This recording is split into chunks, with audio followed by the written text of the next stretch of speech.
একটা সিম কার্ডের জন্য আপনার জেল পর্যন্ত হয়ে যেতে পারে।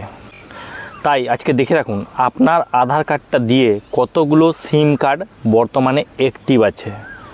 মানে আপনি জানেনই না, আর আপনার আধার কার্ড দিয়ে সিম কেনা হয়ে গেছে, আর সেই সিমটা অন্য কেউ চালাচ্ছে, আর সেই সিম দিয়ে কোনো ঘটনা ঘটবে সেই ফোন নাম্বার দিয়ে, তখনই আপনাকে পুলিশ অ্যারেস্ট করে নিয়ে যাবে এবং পুরোপুরি দায়িত্বটা আপনার উপরে চলে আসবে।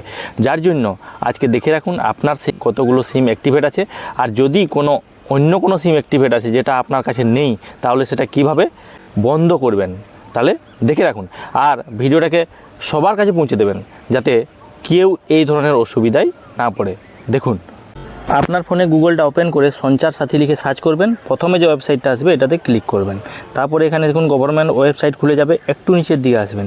এখানে দেখবেন no mobile connection in your name, আপনার নামে আপনার আধার কার্ডে কতগুলো সিম আছে, এখানে ক্লিক করবেন। এখানে ক্লিক করার পরে এখানে দেখুন একটু নিচের দিকে আসবেন, এখানে আপনার ফোন নাম্বারটা চাইবে, 10 ডিজিটের ফোন নাম্বারটা দেবেন, ক্যাপচা কোডটা দেবেন, তাহলেই একটা আপনার ফোনে ওটিপি আসবে। দেখবেন এটা ওটিপি আসবে, এই যে ওটিপি এলো, এই ওটিপিটা এখানে দেবেন, ওটিপিটা দিয়ে লগ ইন করবেন। লগ ইন করে দিলেই এখানে দেখুন এই যে চলে এলো দুটো সিম, মানে আমার আধার কার্ডে দুটো সিম অ্যাক্টিভ আছে। যেটা আমি বন্ধ করব, যেটা আমার নেই, সেটার উপরে এই যে নট মাই নাম্বারে ক্লিক করে এখানে রিপোর্টে ক্লিক করে দেবেন, তাহলেই বন্ধ হয়ে যাবে।